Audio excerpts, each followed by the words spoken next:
driving my dad's pickup truck. This was his last pickup truck. My dad was a union electrician, and he had pickup trucks his whole life. And this was his last one. He died a couple of years ago. And I'm driving into Iowa. And this morning, I was in my hometown.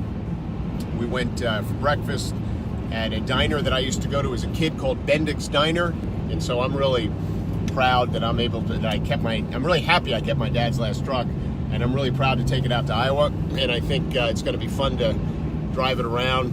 And it'll keep that, it'll be a great reminder to me of, in many ways, why I'm running for president. Because a big part of my campaign is about working people. Because I think hardworking Americans have really been left behind in the last several decades. We're actually coming up to Lordstown, Ohio. And there's a lot to talk about with Lordstown, Ohio, as we all know. Because you can't really talk about the story of Lordstown, Ohio without talking about what's really going on in our country with workers right now. And what a hard time so many of them are having adjusting to some of the unfair decisions, shall we say, that come out of capitalism, and also adjusting to a lot of the changes that are happening in our world.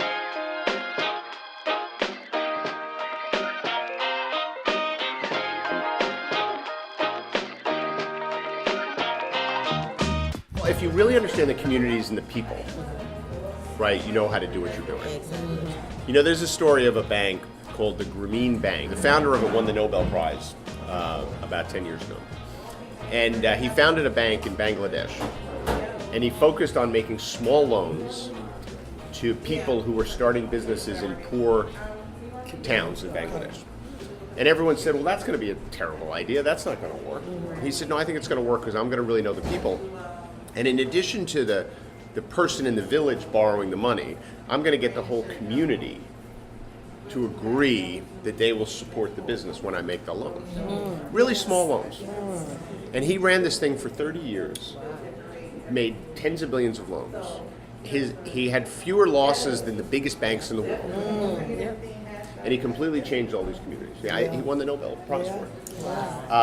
And it just goes to show you that if you know the people in the community, and if people see what you're doing is adding value to the community, they are going to support it. Yeah.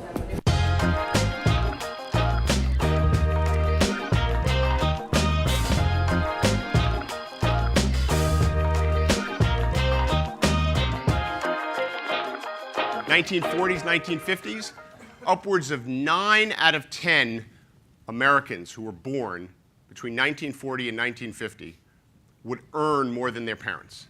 9 out of 10. That's the American dream. You fast forward to 1980, it's down to about 50%. Today, they estimate it's 20%. So in about 70 years, the American dream went from something that was kind of everywhere. You almost had to swat it away. Everyone was living it. To something that's fleeting. Only a small percentage of our population has it available to them.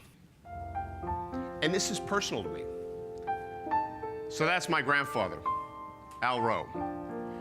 He came into the United States in 1923 on a boat into Ellis Island, like a lot of people. I think it was Tom, you were telling me about your grandparents who came in from Poland.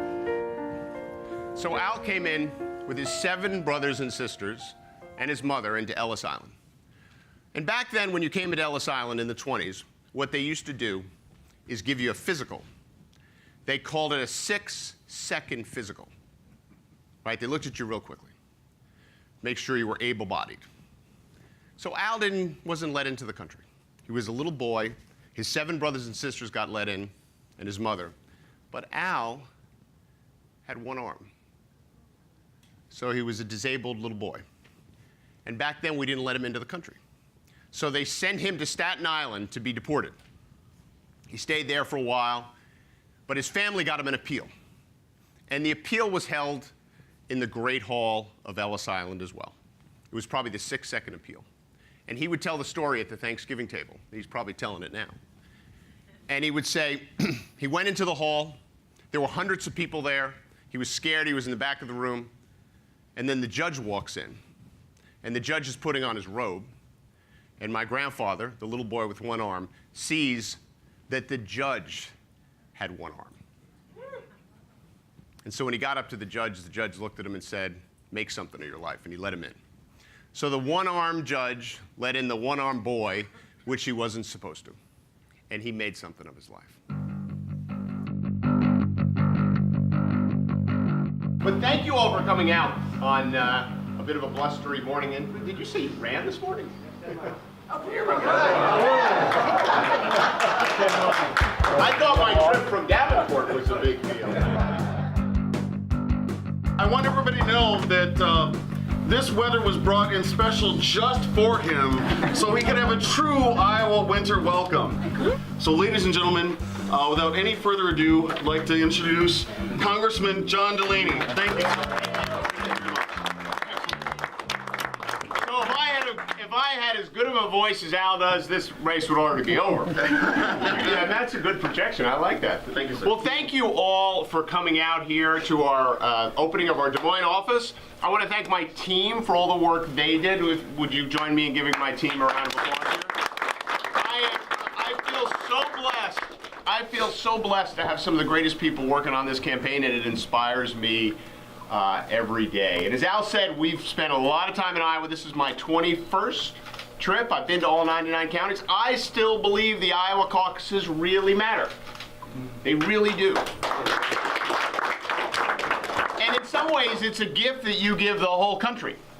Because if we didn't have the Iowa caucuses, and if we didn't have your partners over there in New Hampshire inviting us into your living rooms, into your coffee shops, coming to events like this, then the country would never really know not only what's in people's heads in terms of what they want to do with our country, but what's in their hearts and why they want to do it. And that's the incredibly important role that you all play, and I personally take it very seriously. So I'm grateful that you came out to join us in our opening here today.